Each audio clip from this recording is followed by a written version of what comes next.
Carta de Paulo aos Efésios, capítulo 6, versículos de 21 a 24, a palavra do Senhor nos diz assim: E para que saibais também a meu respeito e o que faço, de tudo vos informará Tíquico, o irmão amado e fiel ministro do Senhor.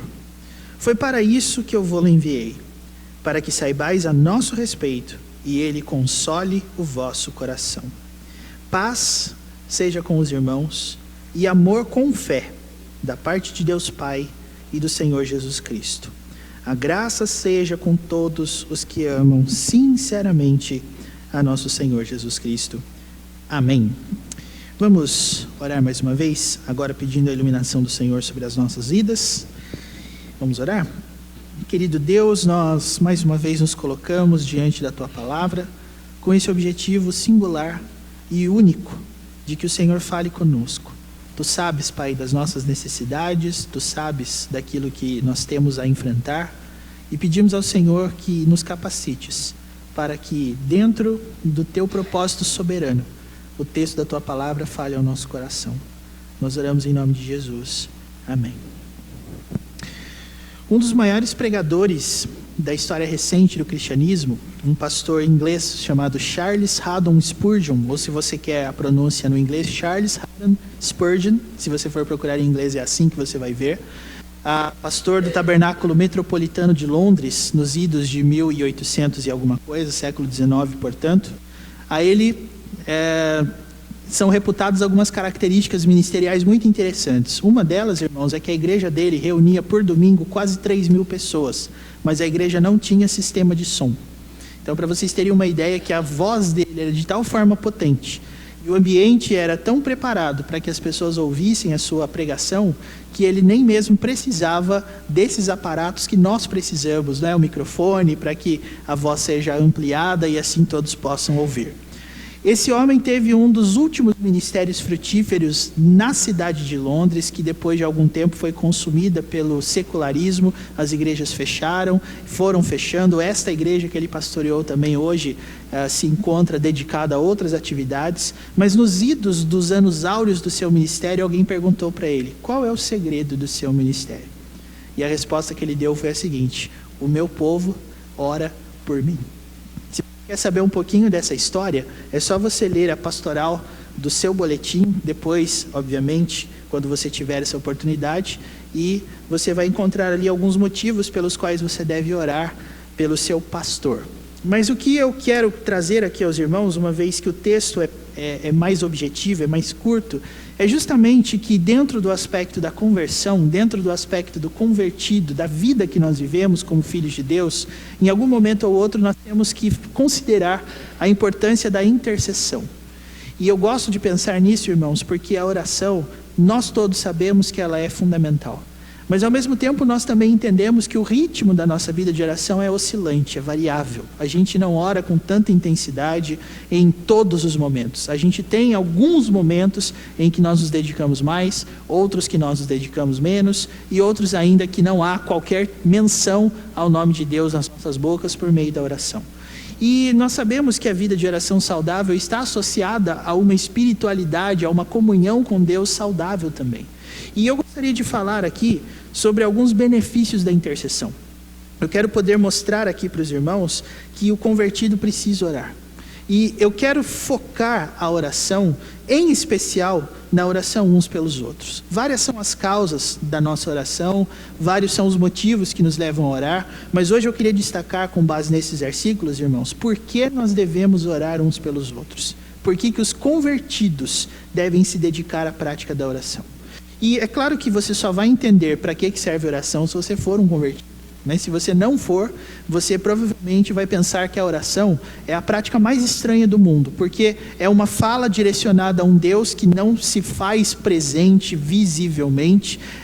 Nós estamos falando sozinhos, nós estamos falando em pensamento, alguns falam apenas mexendo os lábios, outros falam audivelmente, mas como não há ninguém no ambiente a quem essa fala é dirigida, como nós sabemos que a oração é respondida? Todas essas são dúvidas comuns que as pessoas que não têm o costume de viver nessa prática nossa estranham. E eu que sou um cristão, você que é um cristão, que me ouve e que sabe que deve orar, você também precisa entender não somente como a oração funciona, mas em que exatamente está concentrado o poder e a eficácia dessa prática. No que a oração nos ajuda? Hoje eu quero falar sobre a oração específica de intercessão.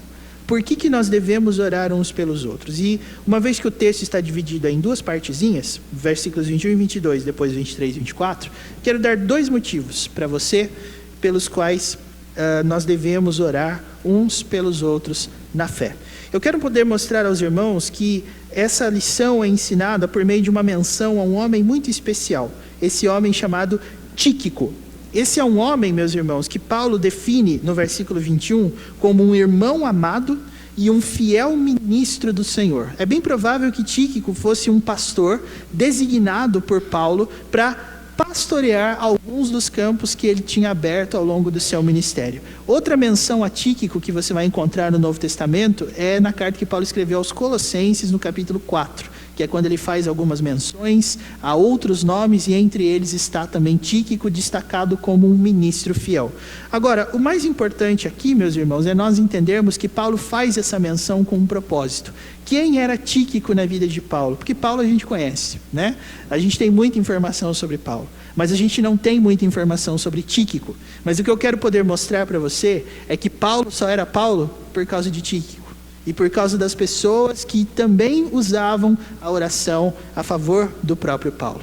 Nós entendemos, irmãos, às vezes, que a vida de oração e que o sucesso que a gente encontra na vida é algo próprio da nossa capacidade, da nossa oratória e das nossas habilidades naturais.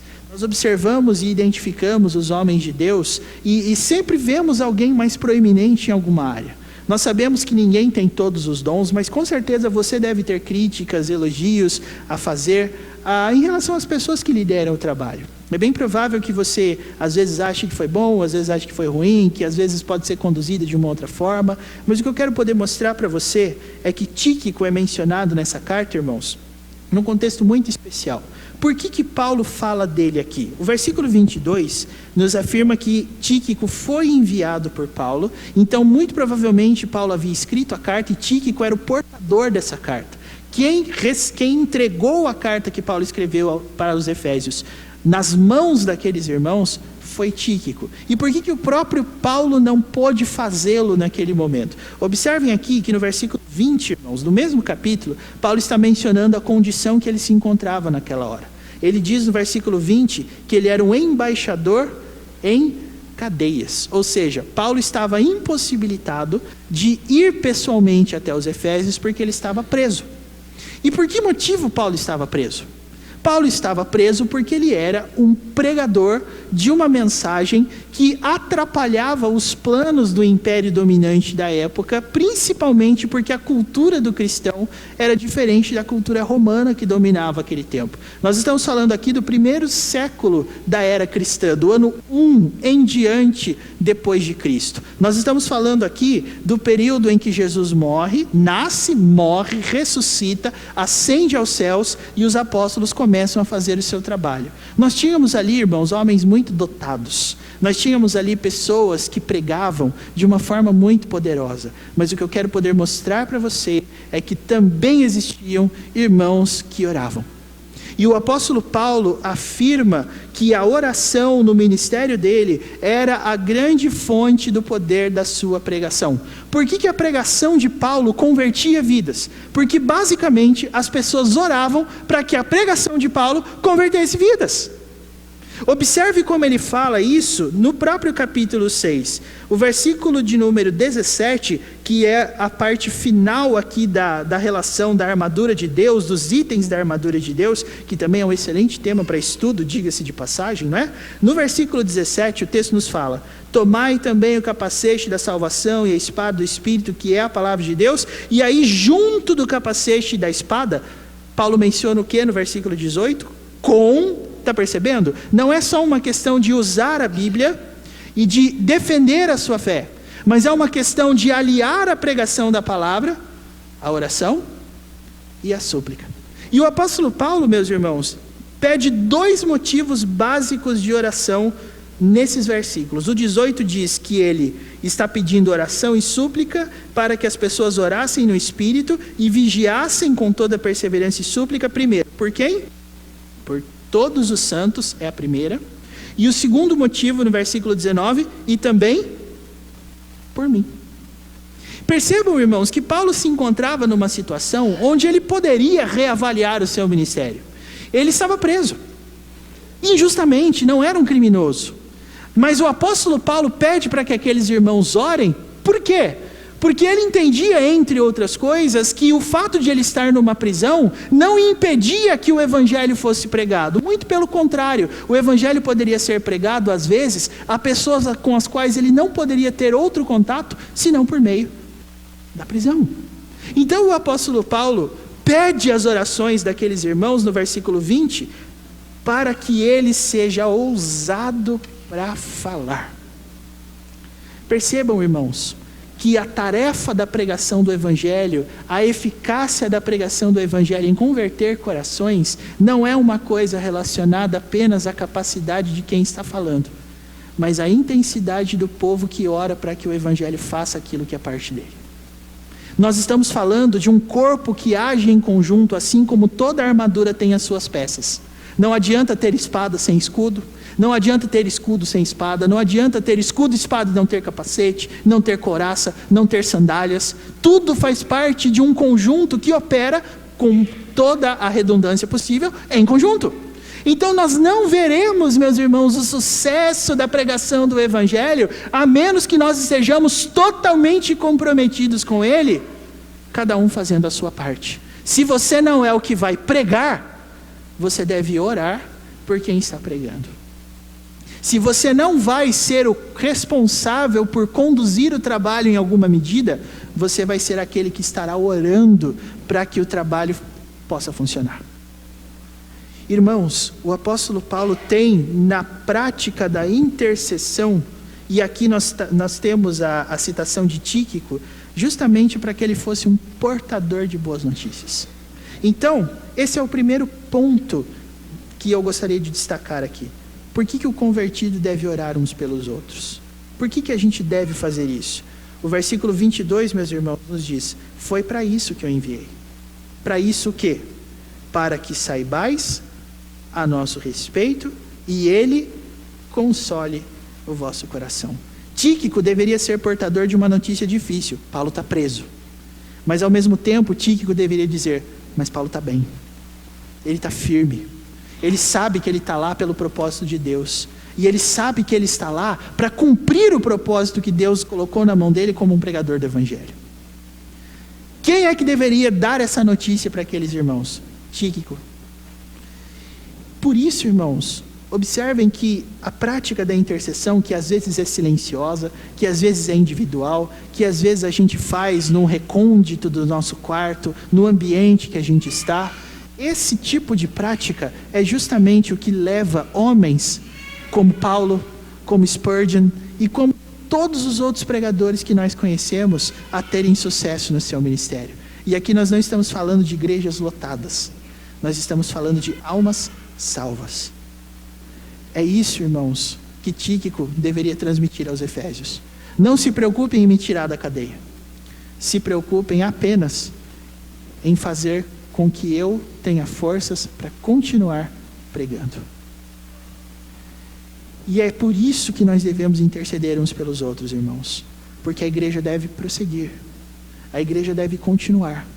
Todos nós, no âmbito pessoal e no âmbito coletivo, nos últimos anos, ou às vezes neste próprio ano, fomos assaltados por algum tipo de tribulação. É verdade?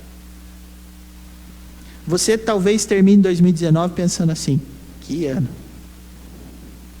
Esses dias eu vi hoje as pessoas se comunicam muito por meme, né? Aquelas figurinhas engraçadas na internet. Eu me lembro que teve uma lá que eu vi essa semana, que era uma pessoa falando assim: 2018, me desculpe, porque eu reclamei tanto de você, eu nem imaginava como é que ia ser 2019. A pessoa dizendo. E de fato, irmãos, às vezes essas coisas acontecem com a gente, mas percebam, se você começar a falar um pouquinho mais sobre as dificuldades que você enfrentou em 2019, você vai descobrir uma coisa que vai mudar a sua vida. Você não foi o único. E se você não foi o único, como que nós devemos fortalecer uns aos outros nesses períodos? A prática da intercessão. O Tíquico do apóstolo Paulo, que era o irmão amado, era um fiel ministro, era aquele que tranquilizava os irmãos dizendo assim: Paulo está bem, continue orando por ele. E eu te pergunto nessa noite, quem é o seu Tíquico? Que tipo de notícias a gente dá uns dos outros nesse ponto? Nós não podemos, irmãos, ignorar o fato de que o sofrimento fica pior se ele não for compartilhado. Nós vivemos numa época de muita abertura, é verdade. Mas ao mesmo tempo que as pessoas abrem muito as suas vidas nas redes sociais, elas também não estão dizendo nada relevante a respeito delas mesmas. A gente descobre que uma pessoa está bem ou está mal quase que aleatoriamente. Nós estamos vivendo, caminhando automaticamente, e cada um se preocupando com o seu, e a gente acaba se esquecendo que a prática da oração e da intercessão é aquilo que faz a gente prosseguir, é aquilo que faz a gente continuar. Nós, se observarmos a vida cristã como uma trajetória individual, ao primeiro sinal de desânimo, nós vamos mudar. Nós vamos achar que o problema está no lugar. Nós vamos achar que o problema está nas pessoas. E nós não vamos corrigir aquilo que precisa ser corrigido. Por isso, irmãos, é muito importante que a oração sirva para isso. Vamos prosseguir. A Bíblia nos orienta, nós devemos nos alegrar com os que se alegram e chorar com os que choram. Mas não é só um choro ou um riso assim de empatia, mas é de prosseguir, mas é de caminhar. Nós devemos incentivar uns aos outros a continuar. E essa é uma tarefa que o apóstolo Paulo deu a irmãos muito especiais. Paulo era uma pessoa muito aberta sobre o tipo de sofrimento que ele passava. Mas ele tinha pouca certeza, irmãos, de quem é que estava do lado dele nesse momento. E um deles era Tíquico. Por isso eu pergunto a você, novamente, quem é o seu? Quem é a pessoa que dá notícias a seu respeito? As boas notícias, irmãos, virão na mesma proporção da intercessão. A gente vai saber que a pessoa está bem quando ela souber que ela tem uma cobertura de oração. Se esse é o primeiro motivo para que a oração nos leve a prosseguir, observem, irmãos, que aqui nos versículos finais 23 e 24, o apóstolo Paulo menciona várias coisas. Ele menciona paz, ele menciona amor, ele menciona fé e ele menciona graça. Ele está falando aqui que ele deseja que Deus seja gracioso o suficiente em dar todas essas coisas às pessoas a quem ele está escrevendo. Ele quer que as pessoas vivam em paz, ele quer que as pessoas tenham amor com fé, ele quer que as pessoas tenham graça. Mas eu acho que para nosso efeito aqui de destaque, o que eu quero mostrar aqui a você no versículo 24 é a maneira que Paulo encerra a carta. Porque ele está desejando paz, ele está desejando amor, ele está desejando fé, mas ele está desejando graça. Mas você já reparou como ele encerra a carta? Ele diz assim: eu quero que todos esses elementos estejam presentes na vida de quem? Na vida de todos os que amam sinceramente a nosso Senhor Jesus Cristo. Então, para Paulo, além da intercessão ser o meio pelo qual a gente fortalece uns aos outros para prosseguir, ele também é o meio de identificar sinceridade. Irmãos, se tem uma coisa que nós não podemos falsificar na nossa vida cristã, não é que existem outros que podem, mas esse em especial não pode, é a oração. Sabe por quê? Porque a oração não é um discurso, a oração é uma palavra direcionada a alguém, e esse alguém é alguém que conhece o nosso coração. E eu tenho uma parábola de Jesus muito, muito interessante sobre oração, que eu acho que os irmãos vão se lembrar. Jesus, certa feita, contou a história de alguém duas pessoas que subiram ao templo para orar, não é? Uma delas orou assim: Senhor, eu quero te agradecer porque eu não sou como esses outros homens. Eu dou o dízimo de tudo que eu ganho, eu jejuo 4 vezes por semana. E a outra oração da parábola, esse era um fariseu, né? A outra oração era de um publicano que só pronunciava a seguinte frase: Senhor, seja propício a mim, pecador. Na parábola que Jesus contou, o final foi assim: Quem voltou justificado para casa? E é exatamente nesse ponto, irmãos, que nós percebemos o quanto a oração revela o conteúdo do nosso coração. A gente não consegue mascarar diante do Deus onipotente quais são as verdadeiras intenções do coração. Por isso eu não posso pedir para Deus abençoar uma vida que eu não gosto. Eu não posso nem mesmo orar dizendo assim: Senhor, derrama abundantemente as tuas bênçãos se eu estou magoado com alguém. Porque se eu estiver magoado com alguém, eu não vou orar por bênçãos abundantes sendo derramadas. Eu vou orar por raios, trovões, chuva de granizo, incêndio. É isso que eu vou pedir para Deus derramar sobre a vida daquela pessoa. Perceba como a oração é uma das coisas mais autênticas da vida cristã. Tem como você orar do lado de uma pessoa com a qual você está magoado? Tem como você orar do lado de uma pessoa que te machucou? Às vezes ela não sabe que você sabe, mas você sabe. Tem como isso acontecer? Não tem. Tem como você escolher uma pessoa para orar junto com você, sendo que existe alguma coisa impedindo a sua comunhão? Não tem.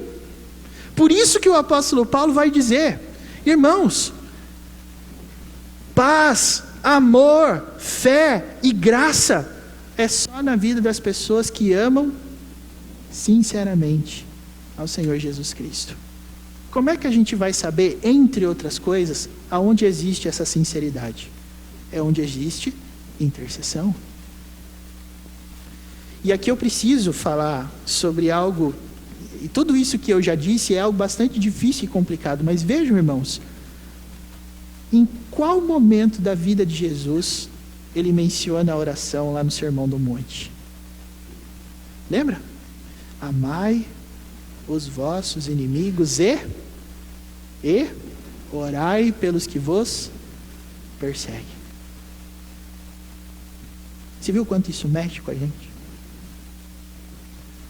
Mas eu não vou conseguir cumprir essa ordem de Jesus se eu não for uma pessoa sincera no meu amor.